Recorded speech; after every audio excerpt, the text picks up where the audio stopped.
Boa noite, gente. Hoje essa live especial, essa live assim é marcante, né, na vida da gente. A gente traz aí Cláudio Lara, que é uma autoridade mundial no assunto PNL, Programação Neurolinguística, tá bom? Então assim, é uma live muito bacana.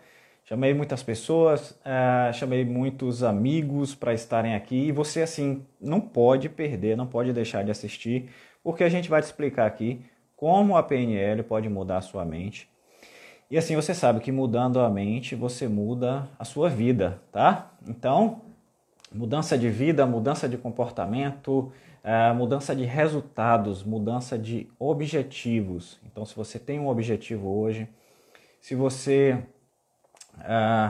deseja realmente galgar novos picos em sua vida, novas metas, alcançar novas metas, novos objetivos, então a PNL vai te ajudar, tá? Em mudanças de vários aspectos aí, tá? A gente tem mudanças fundamentais, mudanças comportamentais, mudanças de crenças. E é isso aí, Cláudio tá entrando aí, né? E aí, Cláudio? Boa noite, Cláudio. Muita gente convidada para a gente fazer uma live bem legal, tá? Vamos chegando, Vinícius chegando aí, boa noite, Jairo, o Jairo já estava, né, aguardando aí para entrar. Boa noite, Cláudio. Tudo bom? Como é que você tá? Pô, grande prazer, rapaz, estar fazendo essa live aqui contigo. Eu tô Prazer bem, e todo você, como é meu. que tá aí? Qual foi a última vez que eu te vi? Foi começo do ano ou foi ano passado? Rapaz, foi ano passado, foi 2019, início do ano ali, né? Que a gente Foi estava janeiro do ano naquela. passado. Foi janeiro do ano passado. Foi janeiro do ano passado. E o tempo passa assim, Passa, rapidinho, né? passa muito Rápido, rápido. rápido demais. Você estava então na turma de practitioner? Sim, sim, No sim. practitioner, no practitioner. Exatamente. Do Practitioner. Sim, Exatamente. foi uma turma de 110 pessoas. Foi uma turma grande, uma turma muito bacana, né? E a gente Foi. interagiu bastante, e vários aprendizados. Foi show, foi muito Sim, top. inclusive acho que foi uma das turmas, das maiores turmas que eu tive aqui no Brasil. Acho que foram 110 ou 111 alunos. Foi uma Ah, turma bem é? grande. Foi a maior turma, acho que foi a maior turma que eu tive aqui no Brasil. A minha média é entre 70, 60, 80, mas essa foi assim, Foi um muito. recorde. Foi o meu recorde aqui no Brasil para treinamento de PNL, ou melhor, para uma formação de PNL é um número grande. Né? Porque é uma formação, é um processo de você vai ser formado, você vai receber uma certificação licenciada, então tem todo um protocolo, né? É diferente você encher uma sala de 1.000 pessoas para um treinamento de final de semana, né? Que você consegue Certo, 3, certo, 4, 20 mil pessoas. Então, para uma certo. formação, para um processo de formação, onde a pessoa vai sair com uma certificação que dá uma credibilidade, de 8 para 8 dias seguidos, que as pessoas ficam das 10 da manhã às 6 da tarde, é Lembro, um número lembro. grande. É um número grande, 10, Aham. 100 pessoas é um número bem alto para manter a qualidade, né? Então, o número adequado mesmo para uma coisa dessas é 80, 70. A gente teve que rebolar bastante para manter a qualidade com os 110 alunos. Com certeza. Mas me diz aí, você já teve muita gente lá que as pessoas conhecem, e eu pesquisei, eu vi que muita gente já fez lá a PNL com você, né? Muita gente Sim, conhecida no Brasil aí, não é? muita gente que vira depois treinadores, palestrantes, pessoas do desenvolvimento humano principalmente, passaram pelo meu treinamento antes. É muito comum. Com Você tem certeza. desde, Pyong, você Sim, sim, teve sim. a Rafa Brits Lucas também, Naves, Lucas Naves, Lucas se eu não me engano também? Naves, o Sim. Lucas Naves também fez minha formação, a mulher dele também fez a minha formação completa. É, quem mais que também agora tá bombou aí bastante? A própria é, Eurives, qual é o nome dela? Primeiro nome agora, Helena Eurives, Elaine Eurives. Sim, sim, sim, Helena Orive, sim, Eurives sim, claro, também claro, claro. antes dela ter sucesso, ela também foi lá no meu treinamento, fez meu practitioner. Então, muita gente que Aham, a gente conhece aí do mercado que está muito na mídia passou pelo meu processo. certo. Principalmente porque eles aprendem muito comunicação, né? Se você quer ser um Sim, palestrante, comunicação. se você quer trabalhar com públicos, muito público, você tem que saber se comunicar muito bem, você tem que conhecer a comunicação de maneira muito bem elaborada, muito bem feita. Então, é claro que uma vez que você melhora a sua comunicação, você tem mais sucesso. Você começa a ter mais sucesso, você começa a conseguir se comunicar melhor com o público que você quer se comunicar, e aí você tem mais chance mesmo de ter mais sucesso e de ser mais conhecido. É só Com o certeza. resultado da habilidade que você desenvolveu, né? Com certeza. Então, boa noite a todos que estão entrando aí, falando, enfim, né? Estão chegando agora e entendendo o que está acontecendo aqui. Tá? Então, a gente está contando aqui a história, né? De que eu saí aqui da Bahia e eu disse, não, eu vou fazer, tipo, PNL, eu quero fazer PNL. Até procurei em Salvador, mas na época não tinha nenhuma turma. E eu sou meio assim, eu confesso que eu não sei se isso é bom ou ruim, mas quando eu quero fazer uma coisa, eu quero assim fazer logo. E aí eu saí pesquisando e alguém em Salvador, né? Eu tentei fazer lá com ele, ele não tinha turma, mas ele me disse, olha, se você vai fazer em São Paulo, então faz com o Cláudio Lara, porque, enfim, ele é diretamente ligado com o Richard Bandler e isso vai fazer a tua formação ser o mais próximo possível da PNL, né? Então eu disse, não, eu vou na fonte. E aí voltei aqui para a Bahia, né? E os meus atendimentos, né? Eu sou psicanalista, master em hipnose, então, os meus atendimentos com PNL, assim, ganharam uma qualidade muito grande. E eu percebi, Cláudio, que fazendo esse treinamento em PNL, eu percebi que a PNL é como dizem, né? É uma ferramenta isso se utiliza em vários aspectos. Tem gente que pensa que é para terapia, tem gente que pensa que é para treinamento, tem gente que pensa que é para comunicação, para aprendizado. E peraí, é para tudo isso. Calma aí. Tudo isso. A PNL é para tudo isso. Então, vamos começar essa live, você explicando, por favor, o que é a PNL, ou seja, a Programação Neurolinguística, e como ela pode se encaixar na vida dessas pessoas que estão entrando aí para poder assistir. Gente, esse é Cláudio Lara, esse é uma autoridade aqui, ó, mundial de PNL, tá? Esse cara, eu vi umas fotos de você treinando em Tóquio um dia desse, não tem muito tempo, né? Foi, ano passado. E assim, esse cara... Foi ano passado, não foi? Em Tóquio, então esse cara aí faz treinamento... Pois é, esse cara treina gente aí no mundo inteiro, é do Instituto do Richard Bandler, para quem não sabe quem é Richard Bandler, esse é um cara aí que praticamente é um dos fundadores, formadores aí da programação neurolinguística. Então fala que você que é o convidado. Humano, né?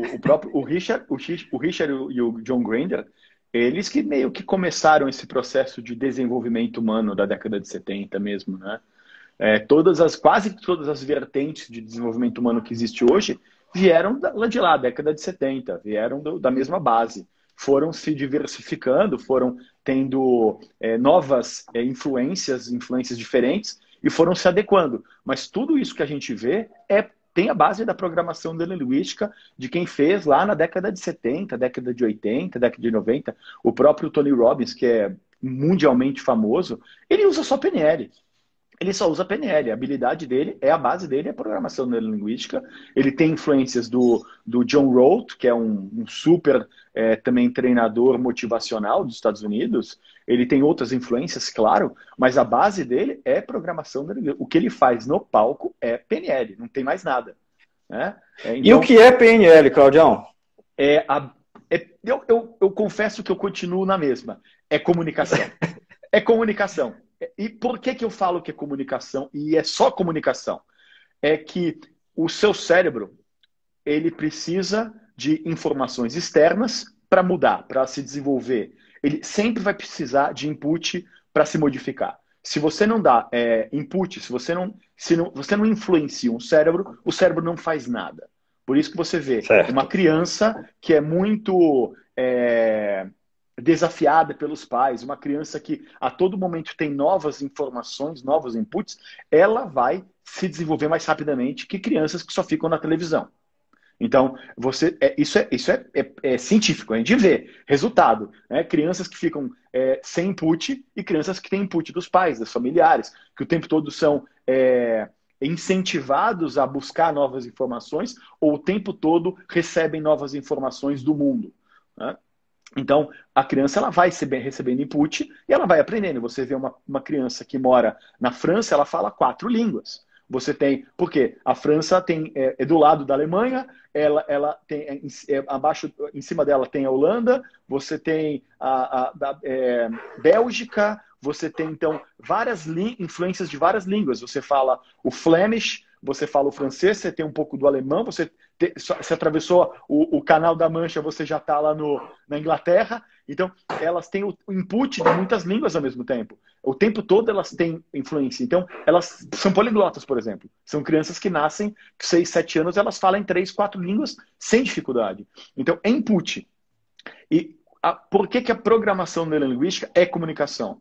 Porque você aprende através de uma melhor comunicação, sabendo se comunicar muito bem, você tem a chance de imputar, né, dar novas informações para as pessoas com que você se comunica, ou você consegue buscar informações e compreender melhor elas para você se compreender melhor e você se mudar ou se modificar porque você está enxergando o mundo ou no mundo coisas que antes você não enxergava. Então, por isso que ela serve para tudo. Por isso que a PNL serve para tudo mesmo. Porque, eu tenho uma situação terapêutica.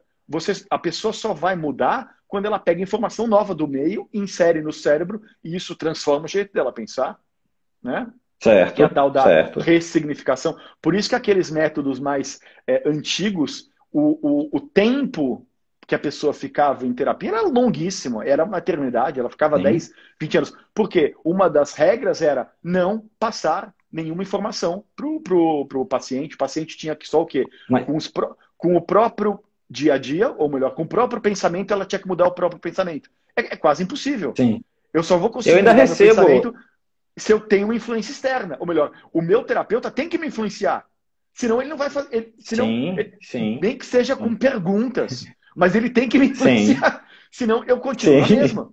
Né? Então... E eu tenho gente até hoje que faz essa queixa para mim. Olha, eu fiz... Pessoas às vezes chegam no meu consultório e dizem, olha, eu fiz 5 anos de terapia e não resolveu nada. Então, assim, a pessoa desmotiva. Imagina que você fica 5 anos fazendo terapia e você vê que não teve resultado, você não chegou a lugar nenhum, você ficou rodando em círculos, não chegou a lugar nenhum. E agora, o que é que eu faço? Então, a pessoa chega, às vezes, desacreditada no meu consultório também. Só que é o que eu sempre digo, olha, eu não vou usar um método aqui mais tradicional com você, eu vou usar métodos associados para chegar a um resultado contigo. Acho que a beleza, dessa nova linha de raciocínio que a psicologia está reganhando agora, com influência de neurologia, é perceber, assim, olha, esses métodos são bonitos, mas eles não têm eficácia. Agora, com o advento da neurologia, das ciências neurológicas, eles estão começando a perceber, opa, o cérebro funciona assim. Não adianta eu não influenciar meu paciente, eu não querer influenciar ele, porque nada vai mudar, o cérebro dele não vai mudar. Então, acho que a nova ciência que está assim... Porque a neurologia, a gente conhece muito pouco. A gente conhece mais do universo do que a própria cabeça, do que o próprio cérebro. Verdade. A gente está no começo ainda. Você vê, tipo, há mais de 500 anos a gente estuda o universo. Galileu... nós temos cientistas que olham para fora, mas poucos cientistas olhavam para dentro, porque não tinha tecnologia. Não tinha tecnologia. Que absurdo.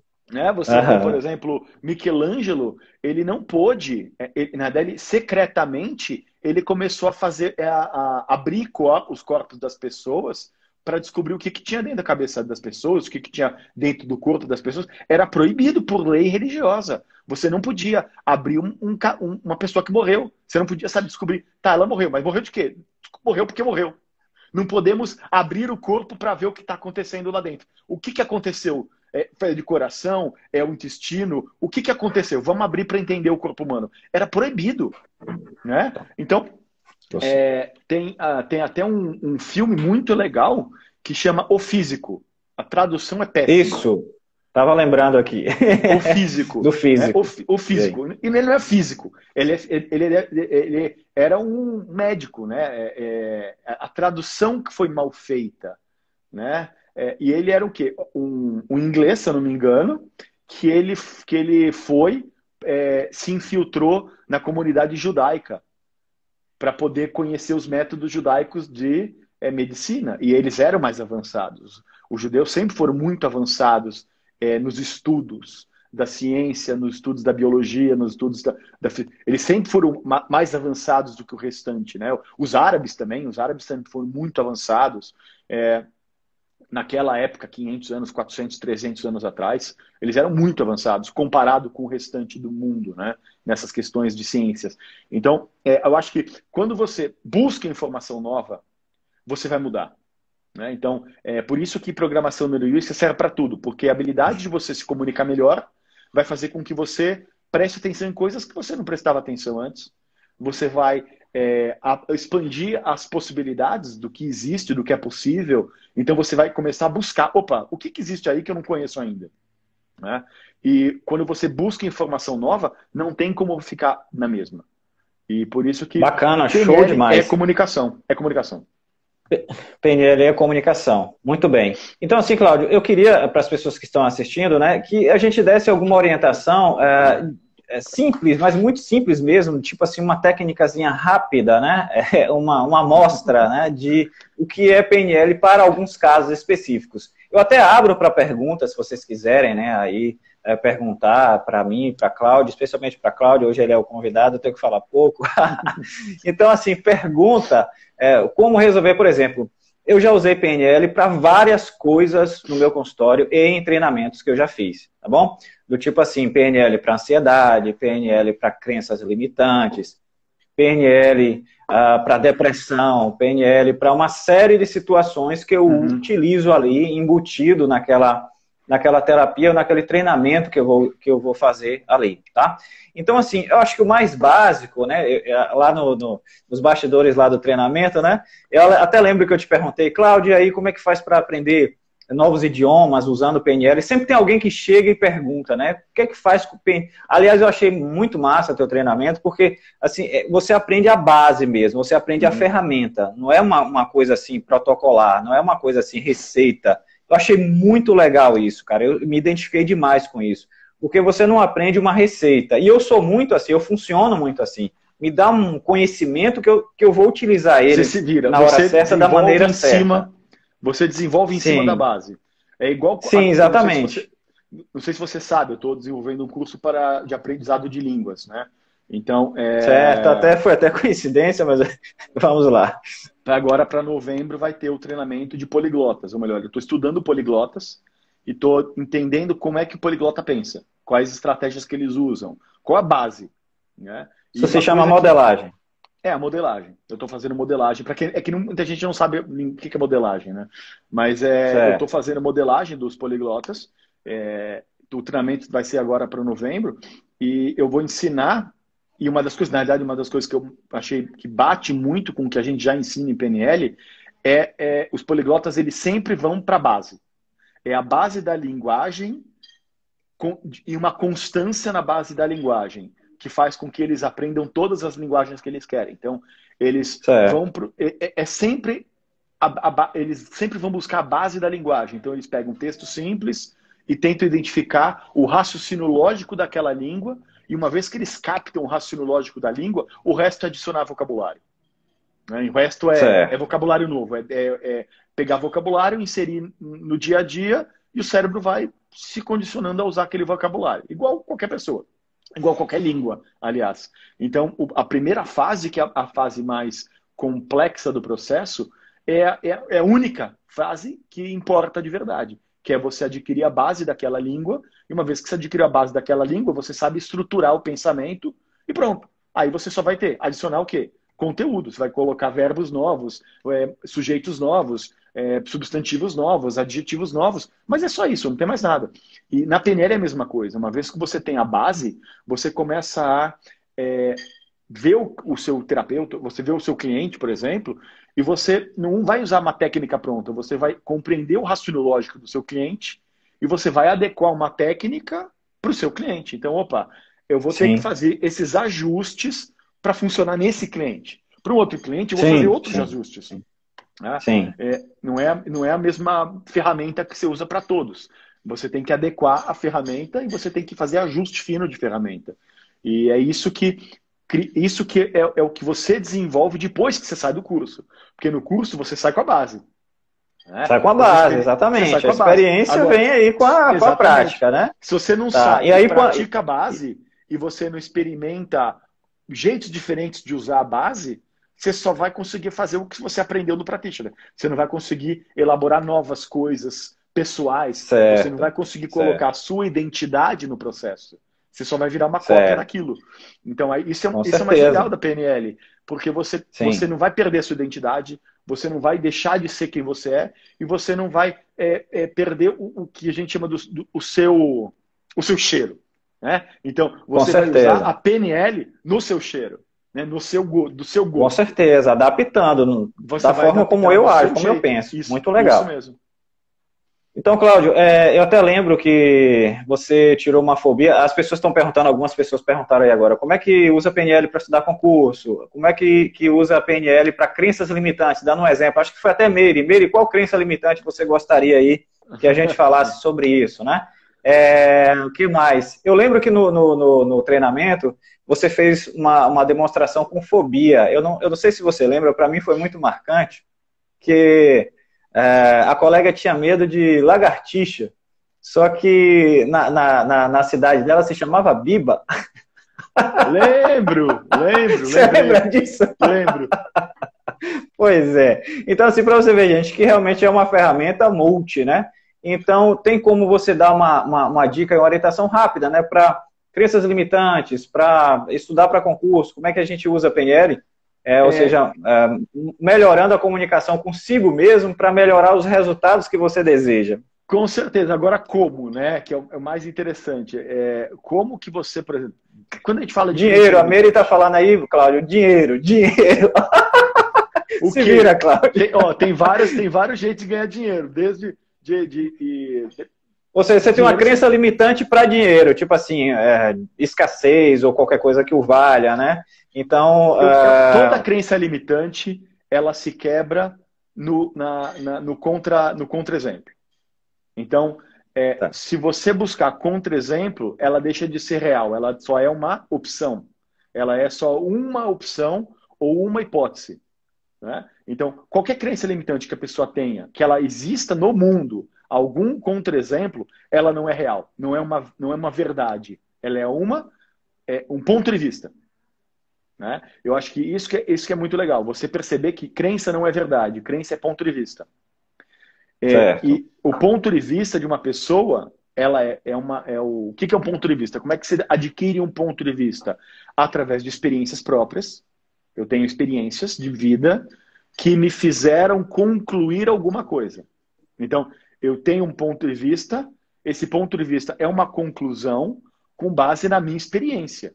Agora, a minha experiência ou melhor, eu experimentei tudo.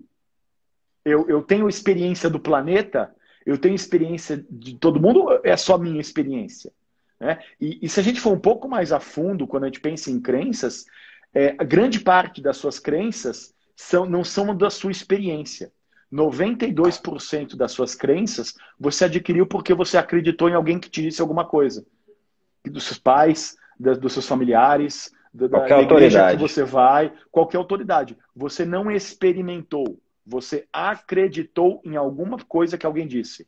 Então, 92% das coisas que a gente acredita nem tem base em experiência. Tem base em eu acreditei numa pessoa que me disse isso porque eu confiava nela. Porque ela era uma autoridade.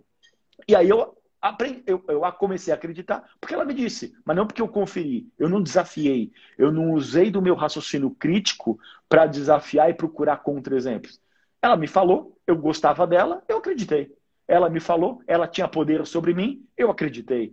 Então, quando a gente pensa em crença, elas são, na realidade, tem muita gente hoje em dia até que se preocupa muito com crença limitante. E eu acho que isso é uma crença limitante. Eu também acho. Concordo plenamente. É uma crença muito limitante acreditar que o seu problema são as crenças limitantes. É verdade. O problema das pessoas não são as crenças limitantes. Elas não testam e elas não desafiam a realidade delas numa constância. Certo. E isso é o problema. Exatamente. O problema é essa. O problema é elas não desafiam a realidade delas ao ponto de verificar, pelo menos, se o que elas estão tendo, o que elas estão pensando, o que elas acham da vida é real ou não. Né? E isso não é culpa delas. Isso é um processo neurológico. O seu cérebro, uma vez que ela tem algumas experiências e elas possuem um resultado dessa experiência, número 3, por exemplo. Eu tive 3 experiências. As 3 experiências tiveram o mesmo resultado. A tendência é que meu cérebro conclua essa informação como, ok, eu já compreendi que o mundo é dessa maneira. E ela tem a tendência de não revisar porque é gasto. Você está gastando ATP para repensar nos seus pensamentos. Repensar os pensamentos antigos. O ato de repensar gasta neurônio. Então, o que acontece? Seu cérebro tem a tendência de, ok, eu não quero mais gastar. Deve ser isso aí. Não quero mais gastar, deve ser isso aí. Então, você teve 3, 4 experiências com resultado similar, o seu cérebro conclui, ele te traz a sensação de compreensão, entendi, aquela sensação de entendimento. E uma vez que você tem a sensação de entendimento, o seu sistema neural deixa de voltar ali para desafiar. E aí você continua a sua vida acreditando naquilo porque aconteceu algumas 2, 3 vezes. Porque o seu cérebro te deu aquela sensação de agora entendi, agora compreendi. E uma vez que você tem essa sensação de compreensão, o seu cérebro fecha aquele processo. Ele não busca mais informações para inserir ali. Ele tenta até pegar. Ele tipo, concluiu ali. Ele concluiu o sistema. Concluiu o sistema neural, vai. Uma vez que ele concluiu o sistema neural, ele deu como verdade. Para que o meu cérebro vai querer cutucar aqui de novo? Não vou querer, porque vai gastar ATP, vai gastar energia. E para gastar mais energia, eu vou ter que despender com outras coisas. Vou ter que deixar de fazer coisas para gastar energia aqui de novo. Então eu prefiro o quê? Deixa assim. Deixa assim. Tô vivo, não tô? O importante para o cérebro é esse ser está vivo. Eu continuo vivo. Se eu tô vivo, essa crença não está sendo não está me prejudicando mortalmente ao ponto de eu ter que mudar. Tanto é que, quando é que muda? Quando acontecem casos de grande impacto emocional, onde o cérebro acha que, opa, vou morrer se eu continuar pensando dessa maneira. Ou coisas drásticas vão acontecer ou acontecem, e aí eu mudo de novo. Porque o cérebro dá atenção de novo. Opa, pensar dessa maneira está me fazendo mal. Por exemplo, vai que, por exemplo, o seu país entra em guerra. Certo.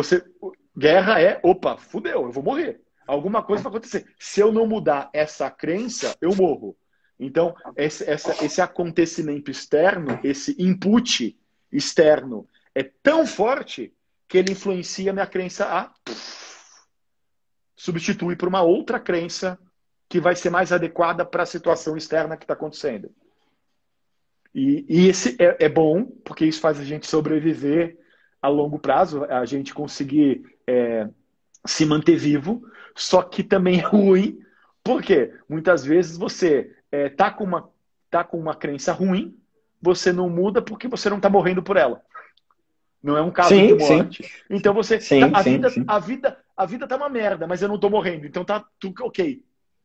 Tipo, é aquela causa que a gente fala muito, né, de zona de conforto. Certo. Mas não é zona de conforto. É zona de desconforto suportável.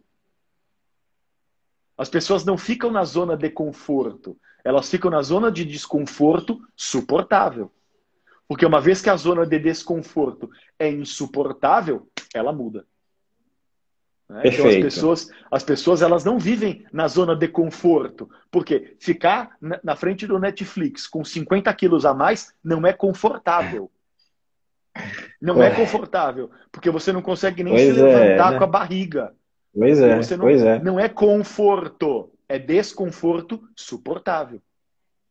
Né? Agora, como desconforto é suportável, eu continuo ali engordando vendo Netflix. Eu continuo ali na vida que eu levo. Né? Porque não é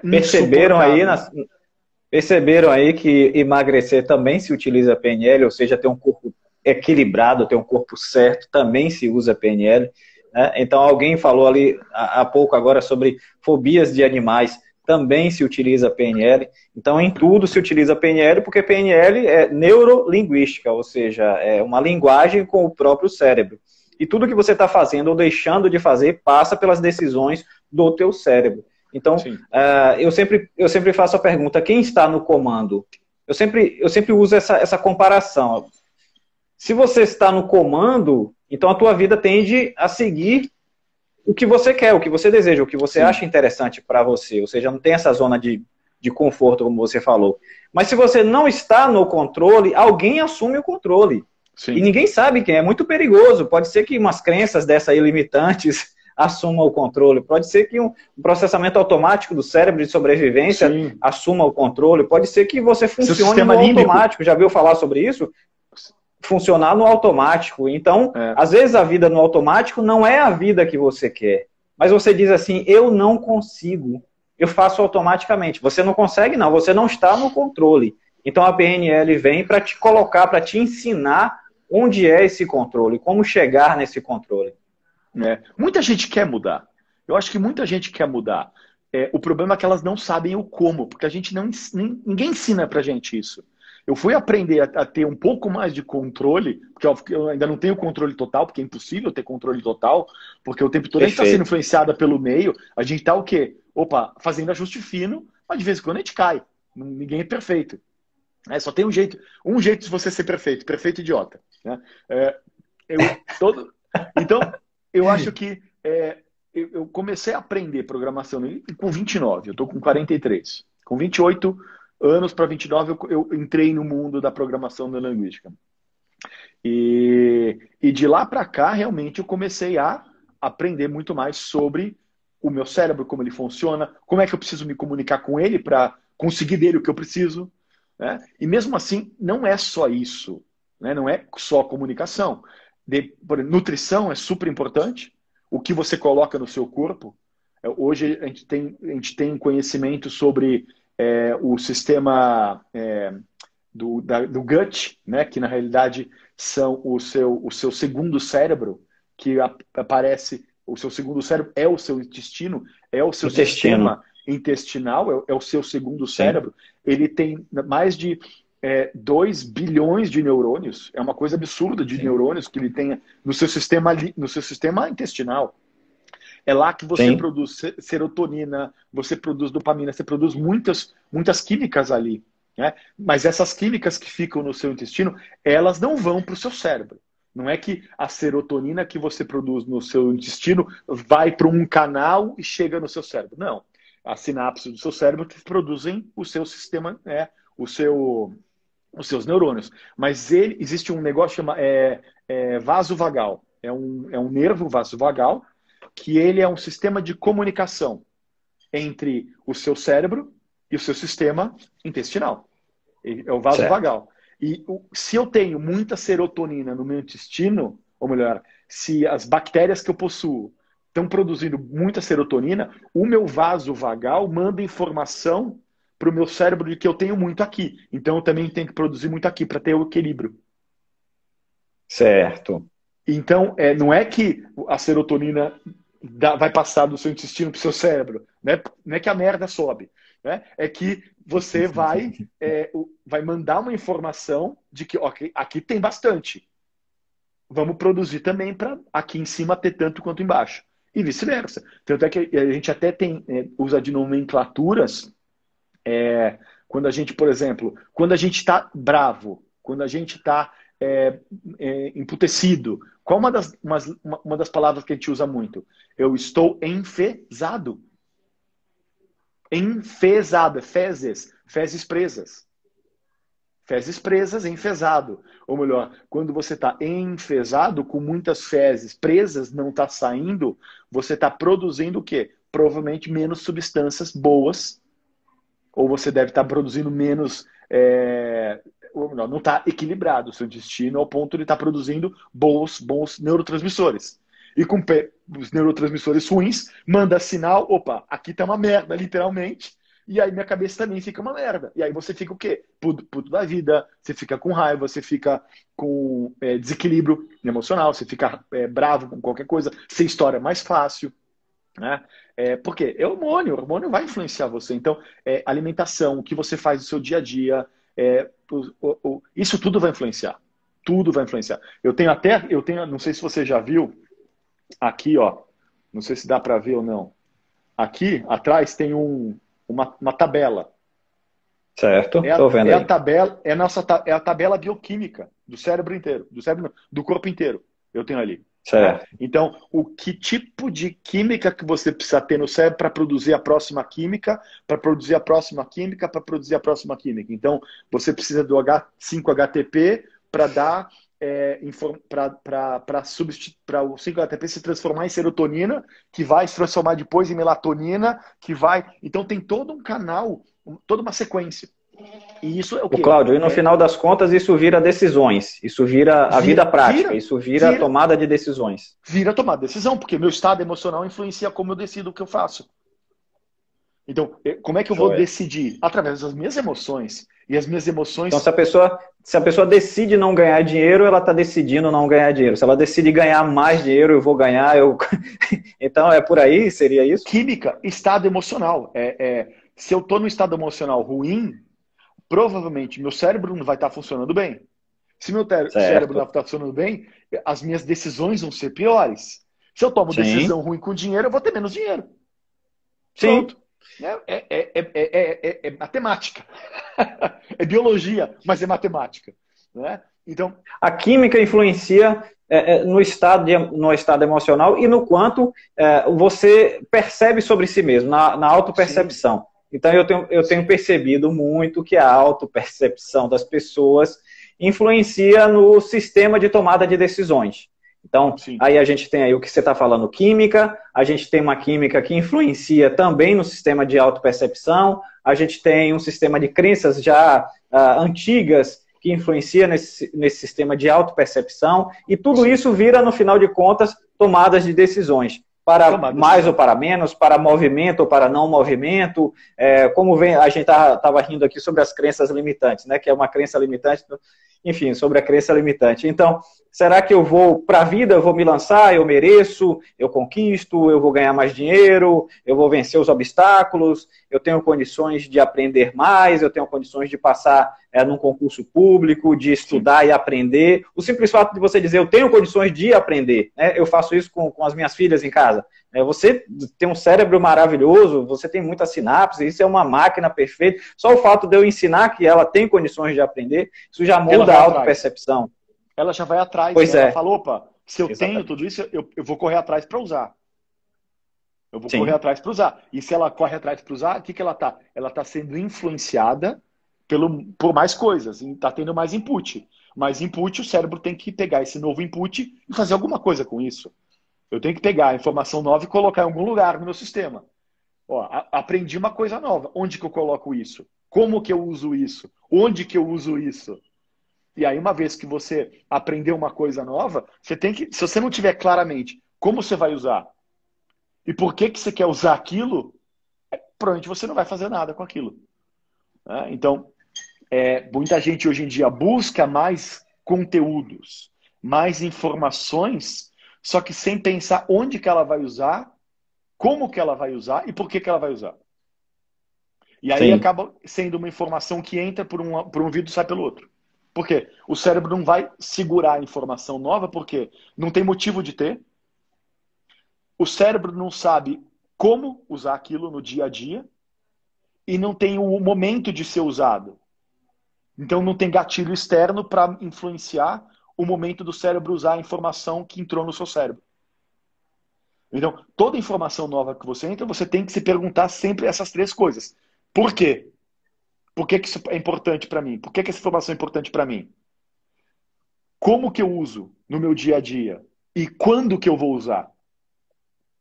Porque se você não tem essas três informações, seu cérebro não sabe o que fazer. Se eu não sei o como, eu não sei onde usar. Eu não sei como usar, aliás. Eu não sei como usar se eu não sei como, né?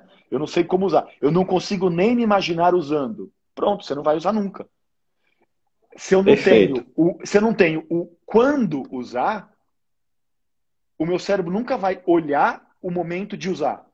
Por exemplo, quando que eu uso sei lá, você quer fazer ginástica. Então, e você já se imaginou fazendo ginástica. Então, tem na minha cabeça, eu já tenho uma imagem mental minha onde eu me vejo fazendo ginástica. Ok, legal. Agora, se eu não tenho o quando que eu vou fazer ginástica, ou melhor, o que tem que acontecer à minha volta para o meu cérebro saber que é o momento de ir à ginástica. Se eu não tenho o quando, eu só tenho uma imagem muito legal onde eu faço ginástica. Só que eu não tenho o quando usar. Então eu acabo não usando também, porque quando é que eu vou usar? Se eu não tenho o quando. Se eu não pensei no quando usar. E esse é o maior perigo até de curso online. Porque as pessoas compram um curso online e não planejam o quando vão fazer o curso online. E quando elas não planejam o quando, elas nunca fazem. Elas sabem que, mas eu posso fazer quando eu quiser. Quando eu quiser é nunca. Porque tem sempre alguma coisa mais importante que vai acontecer na sua vida que vai fazer você não fazer aquilo. Vai ter um filho te chamando, vai ter o teu trabalho, vai ter uma comida que você comeu e entrou errado. Alguma coisa vai te chamar a atenção e você não vai fazer. Por quê? Você não colocou no seu cérebro o quando que você vai usar. Então, um dos maiores perigos de curso online é desses que você compra e você pode usar e aprender no momento que você quiser. Se você não pensou no o quando, provavelmente você não vai fazer. Né? Se você muito não tem massa, motivo, muito legal. Se você não tem motivo, provavelmente você também não tem emoção necessária para levantar a bunda da cadeira e fazer. E se você não tem o como, o seu cérebro não vai se arriscar. Se você não, porque o como é se imaginar fazendo e imaginando consequência. Se eu não consigo imaginar o como eu vou fazer, eu também não estou enxergando consequência. Se eu não enxergo consequência, meu cérebro não vai me dar a química ou a motivação para me levantar de uma cadeira para fazer uma coisa que eu não sei a consequência, porque vai que eu morro. Então, a consequência tem que estar muito bem feita no meu cérebro. Eu tenho que saber muito bem a consequência daquilo. Porque se eu tiver uma consequência ruim, eu posso morrer. O cérebro pensa dessa maneira. O cérebro não é... Tipo, hoje a gente quase não... Tipo, são poucas coisas que fazem a gente morrer. Hoje a gente só morre de estupidez, hoje em dia, quase. Né? Então, eu falo até que as pessoas hoje morrem por decisões estúpidas. Né? Algumas decisões estúpidas te matam na hora. Então, atravessei uma rua sem olhar, mexi no sistema elétrico sem desligar. Então, isso são decisões estúpidas que te matam na hora. E tem as decisões estúpidas que te matam a longo prazo. Então, fumar cigarro, comer comidas ruins, ter hábitos que você... Tipo, você não morre na hora, mas você vai morrer no futuro. Né? Daquilo. Então, eu chamo... As pessoas hoje em dia, elas morrem ou de decisões estúpidas momentâneas ou de decisões estúpidas que te matam a longo prazo. Mas no final, o quê? É decisão. Você decidiu fazer aquilo de uma maneira. E ou você morreu porque você não imaginou as consequências daquele ato a curto prazo ou a longo prazo, e aí você fez e morreu. E se o cérebro pensa dessa maneira, e você fala, eu quero fazer ginástica, só que eu não me imaginei fazendo, eu não imaginei as consequências disso, meu cérebro não vai levantar da cadeira, opa, vou fazer, se eu nem consigo me imaginar fazendo. É risco de vida. Perfeito, com certeza. Então, Cláudio, olha aí o Instituto aí, agradecendo a você, né, o meu Instituto, o Instituto Inteligência Mais, né, e dizendo aí que o nosso conhecimento de PNL veio através de você, cara, você tá com moral toda, velho. Então é verdade, eu também agradeço em nome do Instituto, né, porque realmente a PNL que a gente traz aqui, né, para o Instituto veio através de você, e a gente sente uma grande segurança e tranquilidade nisso, porque sabe, né, do teu conhecimento, relacionamento com o próprio Richard Bandler, a gente sabe aí que realmente essa PNL aqui, aplicada no Instituto Inteligência Mais, tem essa fonte aí, tem essa ligação direta com a fonte, tá? Então a gente tem realmente que agradecer a esses conhecimentos e a sua disponibilidade de estar aqui nesse momento, que acontece toda quinta, tá, pessoal? Então toda quinta a gente tem essa live aqui no canal, aqui no meu canal, tá? Que o Instituto promove, trazendo vários convidados. Semana que vem a gente vai estar com o Pedro Cordier. Hoje a gente está falando de comunicação. Semana que vem a gente vai continuar falando de comunicação também. O Pedro Cordier tem um trabalho bem interessante sobre escutatória. Eu acho interessante esse termo dele, né? Escutatória, né? Essa é uma arte de discutir, que a gente fala muito de falar, mas a arte de escutar, tá? Então o Pedrão prestar atenção, né, como ele me chama, atenção. Como ele me chama de xará aí, então o xará vai estar comigo aí semana que vem, e o cara tem um trabalho muito massa, muito bacana, então é isso aí. Então segue o meu Instagram aí, que semana que vem a gente vai estar junto. E terça às 19 horas a gente sempre tem aí o Espiritualidade na Prática, né? Acho muito interessante essa questão de inteligência espiritual, que as pessoas trabalham, de certa forma, eu acho que até pouco ainda para Brasil, né? Mas que a gente tem inteligência emocional, a gente está falando aqui de inteligência emocional, E tem esse QS aí, né, que a Dana Zohar fala de coeficiente de inteligência espiritual, que na verdade é a concepção das pessoas se perceberem dentro de um sistema, não é uma coisa religiosa. As pessoas às vezes perguntam, é relacionado com religião, mas não é necessariamente religioso. Espiritualidade é diferente, né?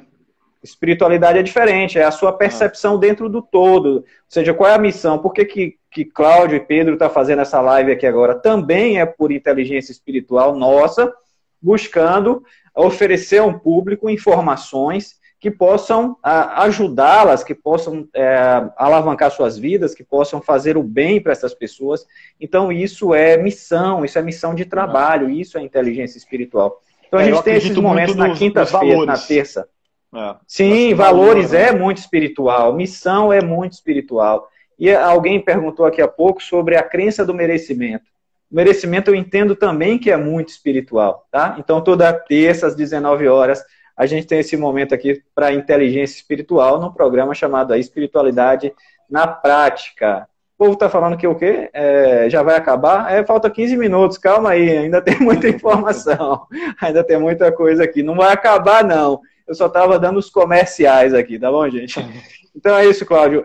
Crença de merecimento, tem como encaixar aí dentro da PNL, crença de merecimento? Como é que a gente poderia pensar sobre isso? Como é que ela sabe que ela não merece, né? Primeira coisa, como é que ela chegou nessa conclusão que ela não merece? Modelo Milton aí, né? Como é que o cérebro chegou nessa conclusão? Ou melhor, que experiências que ela teve ao ponto de ela tomar essa decisão? Eu não mereço. Né? Então, isso, se você descobre como você chegou nessa conclusão, você tem que desafiar o como você chegou nessa conclusão buscando contra-exemplos. É sempre através de contra-exemplos que você vai conseguir sair. Opa, não é só isso, tem mais. Eu consigo. Tipo, você abre a caixinha, né? Eu sempre falo que a melhor coisa que você pode fazer com quem você é, com o que você conhece, é sempre desafiar. Por mais que você tenha certeza de alguma coisa, de vez em quando se desafia a ver se o que você pensa é verdade ou não. Busca, faça perguntas para si mesmo para verificar. Será que é mesmo? Será que não é? Deixa eu ver. Deixa eu ver contra-exemplos. Buscar contra-exemplos na minha própria vida, primeiramente, com certeza, e buscar também contra-exemplos nas vidas das outras pessoas. Né? Então, se eu não mereço por quê? Porque o que você fez? Né? Isso tem muito. A gente ouve muito culpa. Né? Então, eu não mereço porque eu me sinto culpado de alguma coisa. Sim, então, sim, perfeito. Eu me sinto culpado de ter feito alguma coisa, ou eu me vinculei a alguma coisa que aconteceu na vida de alguém e eu sinto culpa disso. Né? E aí a pessoa, ao sentir culpa, ela acha que ela não... já que eu fiz isso e eu não mereço felicidade. Eu fiz isso e eu não mereço dinheiro. Eu fiz isso... Né? Então, tem muito disso. A gente sabe que tem muita gente que se for pro lado da igreja, pecou. Né? Ele pecou. Lado da religião seria o pecado, né? Pecado. Pequei, então eu não mereço o céu. E só se então eu tenho que confessar pro padre, tenho que comer a hóstia, tem todo um protocolo. Um ritual, um ritual para você... Ok, agora eu posso. Perdoa. Agora eu tô livre de novo, né? Rezei não sei quantos pais Marias, enfim. E toda religião você tem isso. Você tem esses. E se a gente começa a perceber que tudo que você faz, se você conhece neurologia, se você conhece tomada de decisão, se você conhece essas coisas, tudo que você faz, você sempre faz o melhor que você pode, no momento que você está. Devido às influências internas e externas. Então, o seu cérebro, ele sempre vai estar tomando a melhor decisão possível com as informações que você teve no momento, com o estado emocional que você estava no momento e a situação que você estava no momento. Então, se eu sei que não importa a cagada que eu fiz, eu sei que o meu cérebro tomou a melhor decisão possível naquele momento, de acordo com a minha necessidade, eu não preciso ter culpa. Massa, que show, cara. Show essa sacada. Show, show. Porque não muito legal. Minha. Eu fiz o melhor que eu muito pude legal. naquele momento, de acordo com tudo que estava acontecendo. Até quando vou usar essa parada muito aí, viu? Muito até legal. Suicídio é a melhor decisão que ele toma no momento que ele está, com o tempo, o pensamento que ele está tendo e com a química que ele está produzindo ali. Por isso Sim, que a melhor coisa que você faz com alguém que está com pensamentos suicidas é mostrar para ela mais opções. Porque se você mostra e ela encara que ela existem mais opções do que aquilo, o cérebro sempre vai chegar na melhor conclusão possível. certo. Então, se você dá outras opções melhores, ela sempre vai escolher a melhor opção. Muito legal. Muito Né? show. Porque assim, eu tava conversando com uma amiga minha de um centro de atendimento também, né? Telefônico, e que acaba atendendo pessoas com problemas com suicídio, né? E justamente ela me convidou para fazer um programa para falar sobre isso. E eu estava imaginando justamente a pessoa que atende o telefone, ela tem que falar alguma coisa para uma pessoa não cometer suicídio, né? Então, o que é que essa Sim. pessoa fala? O que é que essa pessoa diz? Não, olha, a vida é boa. Tem um protocolo já, né? Então, Existe um tem protocolo. um... O protocolo Exatamente. é fazer que a pessoa se sinta acolhida. Né? Então, existe o Certo. primeiro processo, é o acolhimento, né? Acho que CVV que usa muito esse protocolo, de você sentir acolhido, então acolher a pessoa, ela se sentir compreendida. Né? Ela se sentir compreendida. E depois que ela se sentir compreendida, a tendência do suicídio diminui, porque alguém me entende, alguém me compreende, e aí sim começa todo um tratamento. Mas a primeira coisa é fazer com que ela se sinta compreendida. Esse é o protocolo do CVV. Né? Certo. Sentir compreendido. E aí, sentir compreendido, a tendência diminui de querer fazer aquilo, porque alguém me entendeu. Então a química muda, né? O estado emocional da pessoa vai mudar. Mas aí tem que ter todo um Perfeito. protocolo de atendimento, a pessoa tem que ir no psiquiatra, tem que ir no psicólogo, tem que fazer tem que ter todo um cuidado em cima disso para um tratamento de verdade, né? Eu tô apaixonado por um, por um psiquiatra americano, né? O Daniel Amen, e o cara é incrível. Ele pega muito pesado com. Ele é um psiquiatra que vai contra os psiquiatras, que ele fala que o psiquiatra é a única profissão médica que não olha o aparelho que ele cuida. É tudo através do achismo. Ele não Certo. tira. Ele não olha o seu cérebro antes de falar que você tem uma doença mental. Ele pega os seus sintomas e ele te dá um nome. Ó, Certo. você tem Certo. isso, você tem esquizofrenia. Mas ele não vê você, ele não abre, ele não tira fotos do seu cérebro para ver como ele está Certo. funcionando. Ele, Verdade. Pura ele, pres- verdade.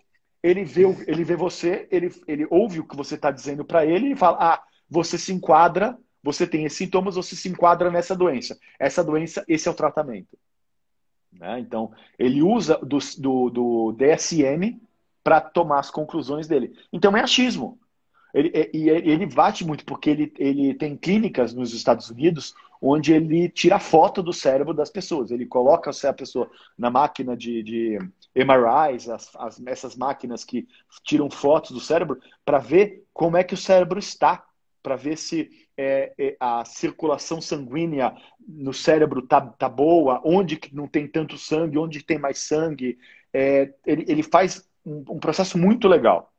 E aí ele mostra para você, ó, você tá com esse sintoma, deixa eu te mostrar como é que seu cérebro tá. Aí você vê o cérebro da pessoa todo esburacado, por exemplo.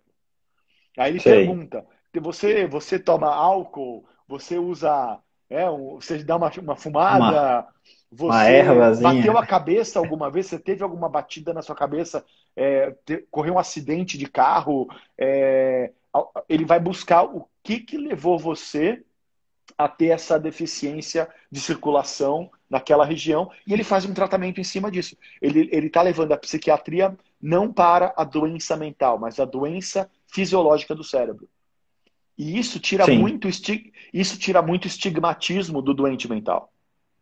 Muitos doentes mentais têm vergonha de ter a doença mental porque ela acha que é doença da mente. E não é doença da mente, é Certo. doença do É do cérebro. cérebro. É igual, por Exato. exemplo, quebrei uma perna. Eu vou ter vergonha de dizer que eu quebrei uma perna? Não. Por que eu vou ter vergonha de quebrou uma perna, eu estou engessado. Eu vou ter vergonha? Eu não vou falar para ninguém que eu quebrei uma perna. Eu vou ficar mancando, fingindo que minha perna tá boa? Não, né? Porque eu não tenho estigma, quebrei uma perna. Mas muita gente que tem doenças mentais, Eles acham que o problema é mental. E não é mental, é fisiológico. E essa eu acho que é a parte mais Sim, legal sim. do trabalho do Dr. Amen. Ele está provando que não é mental. Você não precisa se sentir mal porque você tem uma doença mental. Você precisa cuidar do seu cérebro. Você precisa se alimentar direito de novo. Você precisa fazer todo o tratamento para o seu cérebro voltar a ter a circulação do jeito que deveria ter e fazer com que tudo do seu cérebro volte a funcionar do jeito melhor possível.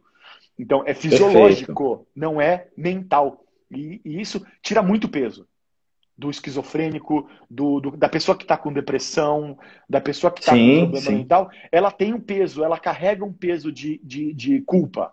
Nossa, eu sou louco. Eu vou E me se levar sente para o até hospício, marginalizado de certa forma, né? marginalizado. E não, na realidade é uma doença fisiológica.